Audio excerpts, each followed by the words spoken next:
की कर दिया, खाली सुनता था। गाड़ी में चली तब सुनती, रूम पर रही तब सुनती।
ककड़ा झपी ले। अब एक बेरी दो बेरी तीन बेरी आदमी कितना मार हाँ हाँ उनकर स्मेल आवत हो, जौन खुशबू हो। अब जे नहीं ले के बड़ा बर्दाश्त ना होला। अध्यक्ष जी बैठा रही मना करते ही, मना करे में बोले में रजनी बोले में झटका में मुंह बवा के धान में मार दल खचाक से दांत से कटाए रोट के और अरे खून छरे लगल। हमें टोट नहीं चले देखते जी तबले बड़ा डर लगल ऐसा लोग आना था। अब कल का घटना सुनबो, कल का सुनबो तो कहूँ कि पूर्ण घटना हो गया ऐसा ना हो। साहब आगे पहले साहब का ले ली तब बताओ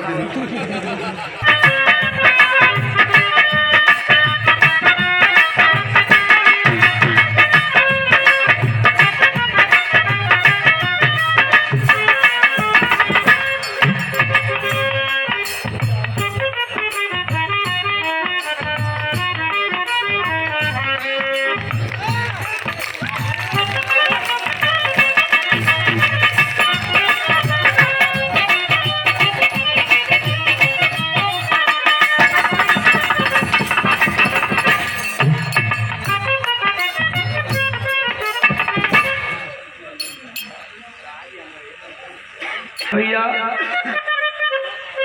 ग्राम प्रधान कलानी से आपके द्वारा शाल दे करके और बाबा साहब की स्टैचू आप खोज रहे थे, नहीं मिली। इतनी डिमांड हो।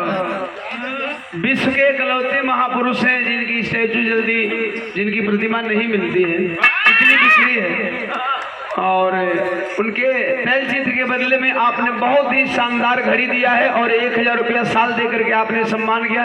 एक बार प्रधान जी के नाम पे जोरदार तालियों से स्वागत है।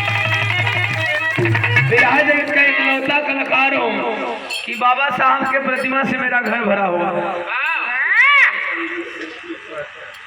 बुद्धू गुड्डू मौर्य सरोज गा रही थी, बंदना वंदना हो गई था, धुन गा रही थी। हम तनी लेट रही, जल्दी जल्दी गई था। कल की जब पहुंची गई था अब भाई गाड़ी में चला चला भागत भागत जल्दी रहला तो आदमी सोचल कि तनी बांध मान के निकल चला, वही जब उतरल नहीं था। अच्छा गाड़ी से उतरे और गाड़ी से उतरे निकल लिए। उदय भैया खाली संगे हो तो अच्छा निकलने तक गड़िया घेर लेना है लोग, जैसे ईजा घेर लेना काम भैया।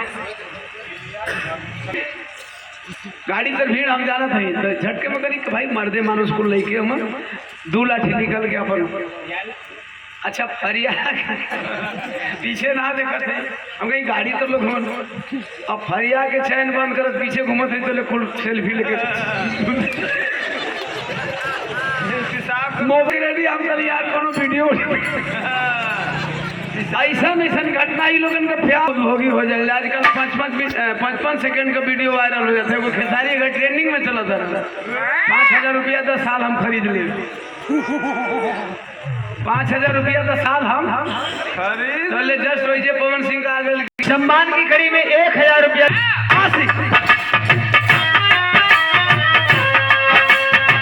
यार काल परसों